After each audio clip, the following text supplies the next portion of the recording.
हरे कृष्णा, जय माता दी। आज माघ मास गुप्त नवरात्रि का तीसरा दिन है और आज दिनांक है 1 फरवरी, दिन शनिवार।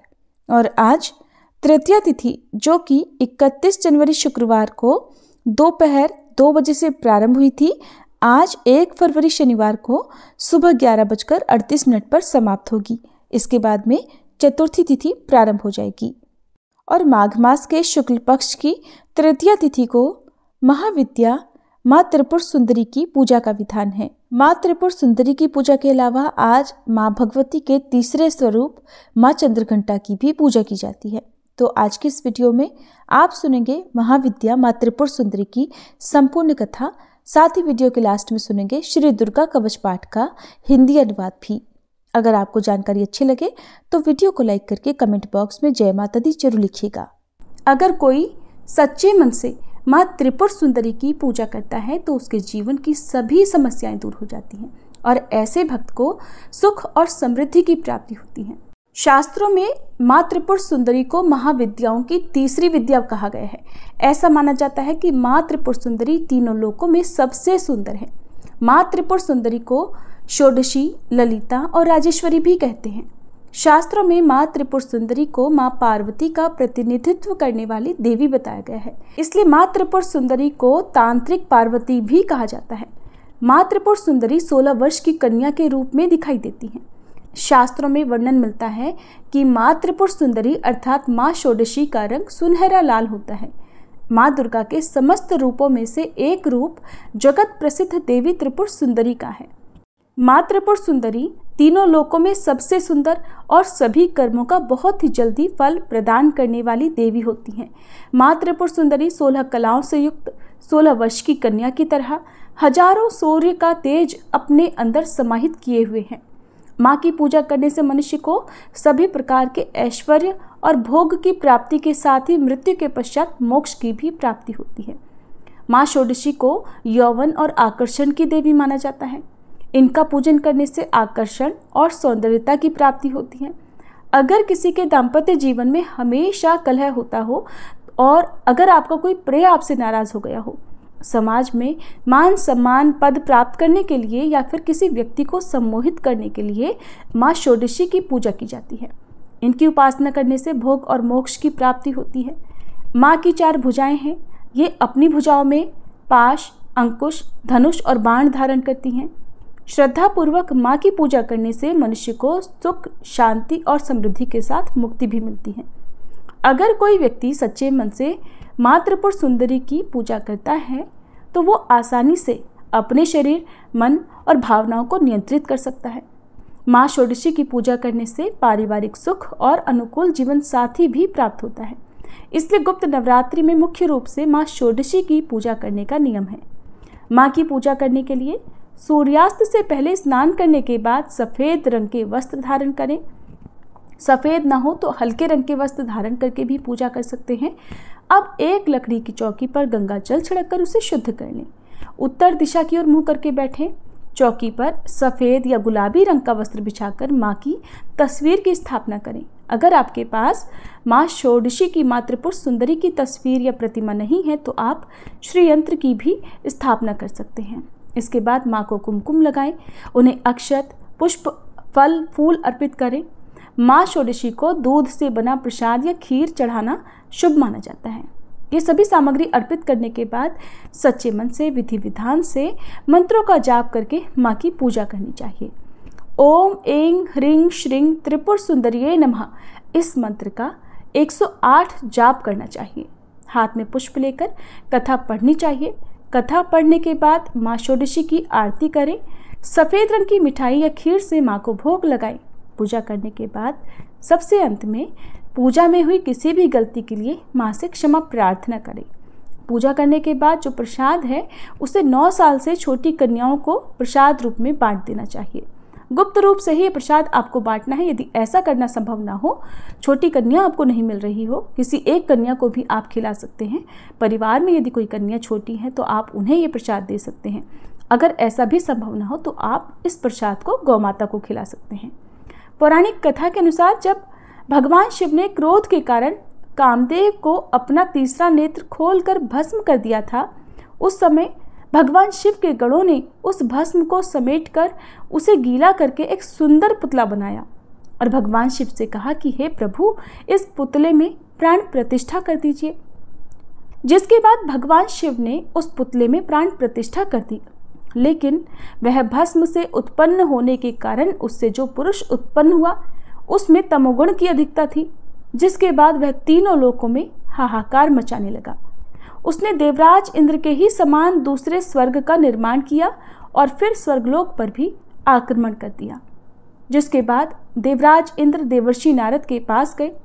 उपाय के रूप में नारद जी ने उन्हें आद्य शक्ति की विधिवत रक्त और मांस से पूजा करने के लिए कहा। देवराज इंद्र ने ऐसा ही किया, जिसके बाद देवी षोडशी का जन्म हुआ और फिर त्रिपुर सुंदरी अर्थात माँ षोडशी ने उस असुर का वध करके देवताओं को स्वर्गलोक की वापस प्राप्ति कराई। एक और पौराणिक कथा के अनुसार भगवान शंकर को हृदय में धारण करने पर सती नैमिष लिंग धारिणी नाम से विख्यात हुई और उन्हें ललिता देवी के नाम से पुकारा जाने लगा। एक और कथा के अनुसार ललिता देवी का प्रादुर्भाव तब होता है जब भगवान द्वारा छोड़े गए चक्र से पाताल समाप्त होने लगा था। इस स्थिति से विचलित होकर ऋषि मुनि भी घबरा गए और संपूर्ण पृथ्वी धीरे धीरे जलमग्न होने लगी। तब सभी ऋषि माता ललिता देवी की उपासना करने लगे। उनकी उपासना से प्रसन्न होकर देवी प्रकट हुई और इस विनाशकारी चक्र को उन्होंने थाम लिया और फिर सृष्टि को नवजीवन मिला। महाविद्या माँ त्रिपुर सुंदरी शांत मुद्रा में लेटे हुए सदाशिव की नाभि से निर्गत कमल आसन पर विराजमान है। 4 भुजाओं में देवी के पाश, अंकुश, धनुष और बाण हैं। तीनों नेत्रों से युक्त और मस्तक पर अर्धचंद्र को धारण करती हैं। मान्यता है कि माँ त्रिपुर सुंदरी की पूजा अर्चना करने से भक्तों की सभी मनोकामनाएं पूर्ण हो जाती हैं। ये थी महाविद्या माँ त्रिपुर सुंदरी की कथा। आप सुनिए श्री दुर्गा कवच पाठ का हिंदी अनुवाद। देवी कवच को भगवान ब्रह्मा जी ने ऋषि मार्कंडेय को सुनाया था। महर्षि मार्कंडेय श्री ब्रह्मा जी से बोले, हे पितामह, संसार में जो गुप्त हो और जो मनुष्यों की सब प्रकार से रक्षा करता हो और जो आपने किसी को भी आज तक बताया न हो, वह कवच मुझे बताइए। श्री ब्रह्मा जी कहने लगे, अत्यंत गुप्त और सब प्राणियों की रक्षा करने वाला, सबकी भलाई करने वाला कवच मुझसे सुनो। प्रथम शैलपुत्री, दूसरी ब्रह्मचारिणी, तीसरी चंद्रघंटा, चौथी कुष्मांडा, 5वीं स्कंद माता, 6ठी कात्यायनी, 7वीं कालरात्रि, 8वीं महागौरी और 9वीं सिद्धिदात्री। ये देवी की 9 मूर्तियां हैं। ये नव दुर्गा कहलाती हैं। आग में जलता हुआ, रण में शत्रु से घिरा हुआ, विषम संकट में फंसा हुआ मनुष्य अगर देवी दुर्गा के नामों का स्मरण करे तो उसको कभी भी हानि नहीं हो सकती। रण में उसके लिए कुछ भी आपत्ति नहीं होती और न उसे किसी प्रकार का कोई दुख या डर ही होता है। हे देवी, जिसने श्रद्धापूर्वक तुम्हारा स्मरण किया है उसकी वृद्धि होती है और जो तुम्हारा चिंतन करते हैं उनकी तुम निस्संदेह रक्षा करने वाली हो। चामुंडा प्रेत पर, वाराही भैंसे पर, रौद्री हाथी पर, वैष्णवी गरुड़ पर अपना आसन जमाती हैं।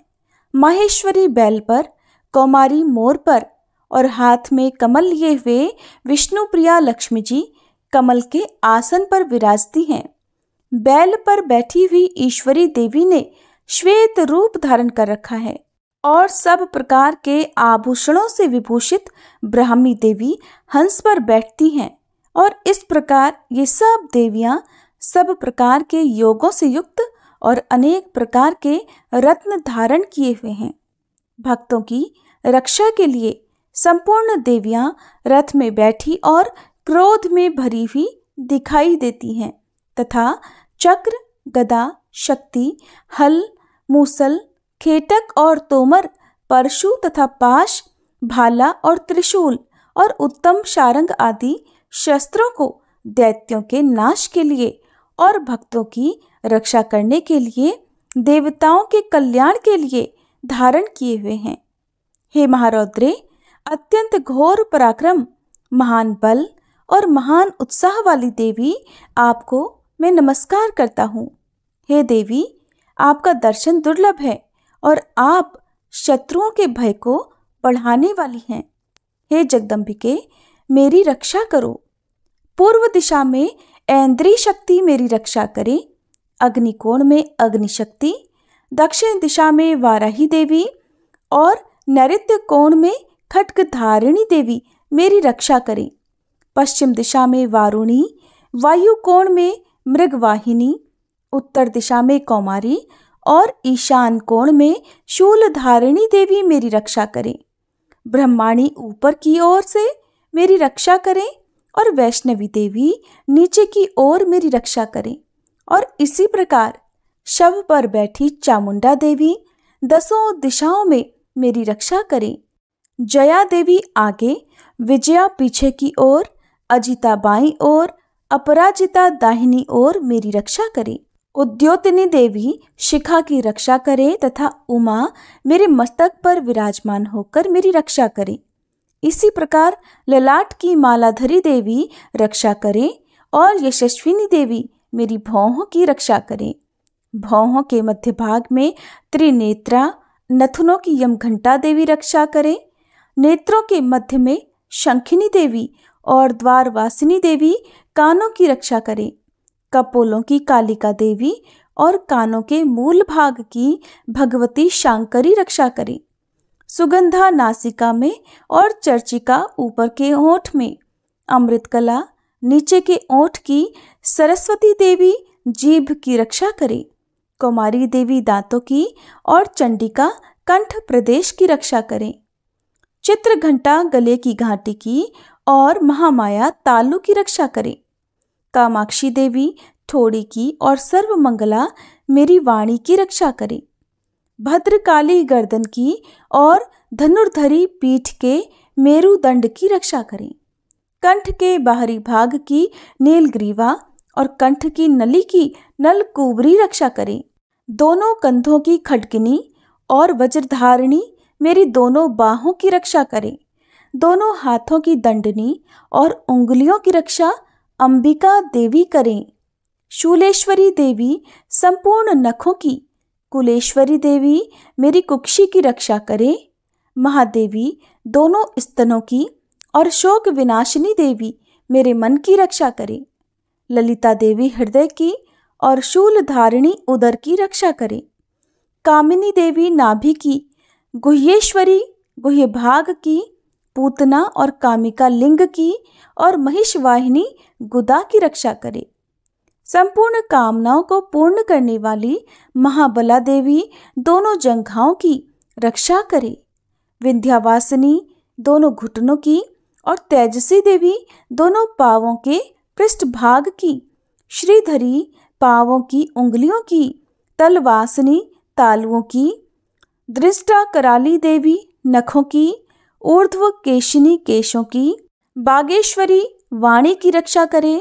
रोमावलियों के छिद्रों की कौबेरी और त्वचा की बागेश्वरी देवी रक्षा करे।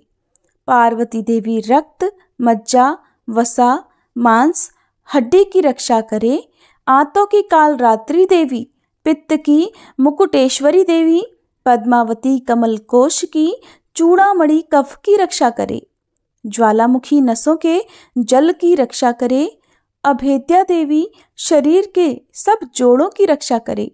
ब्रह्माणी मेरे वीर की, छत्रेश्वरी देवी छाया की और धर्मधारिणी देवी मेरे अहंकार, मन और बुद्धि की रक्षा करे। प्राण, अपान, व्यान, उदान और समान की वज्रहस्ता देवी रक्षा करे। कल्याण शोभना मेरे प्राणों की रक्षा करे। रस, रूप, गंध, शब्द और स्पर्श इन विषयों का अनुभव करते समय योगिनी देवी मेरी रक्षा करे तथा सत्वगुण, रजोगुण और तमोगुण की रक्षा नारायणी देवी करे। आयु की रक्षा वाराही देवी करे।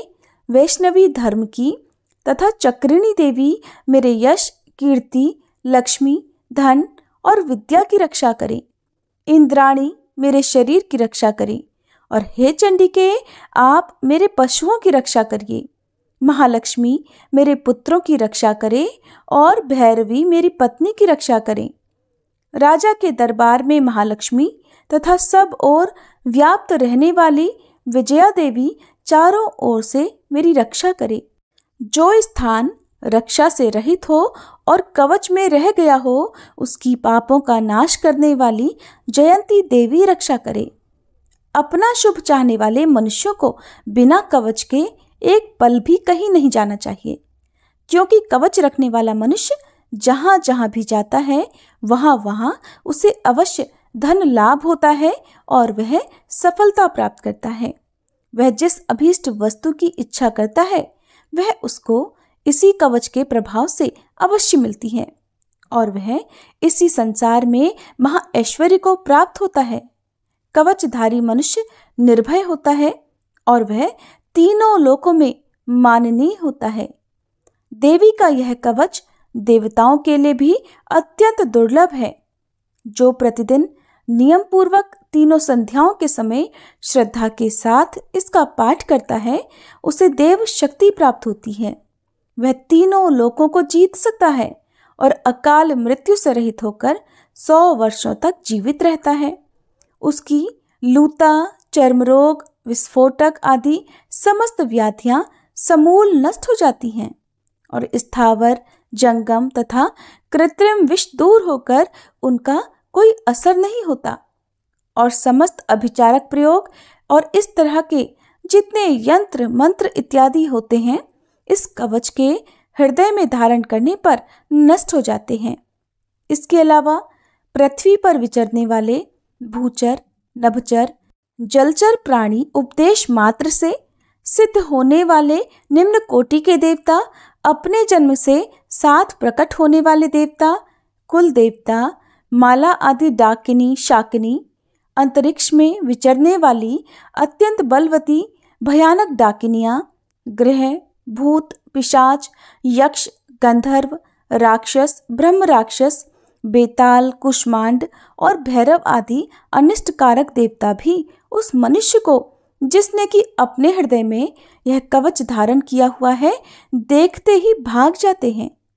इस कवच के धारण करने से मन और तेज बढ़ता है। जो मनुष्य इस कवच का पाठ करके सप्तशती चंडी का पाठ करता है उसका यश जगत में विख्यात होता है और जब तक वन, पर्वत और कानन आदि इस भूमंडल पर हैं तब तक यहाँ पुत्र पौत्र आदि संतान परंपरा बनी रहती है। फिर देहांत होने पर ऐसा मनुष्य परम पद को प्राप्त होता है जो देवताओं के लिए भी दुर्लभ है और अंत में सुंदर रूप को धारण करके भगवान शंकर के साथ आनंद करता हुआ परम मोक्ष को प्राप्त होता है। श्री दुर्गा कवच पाठ समाप्त। प्रेम से बोलिए दुर्गे मात की जय, नव दुर्गाओं की जय।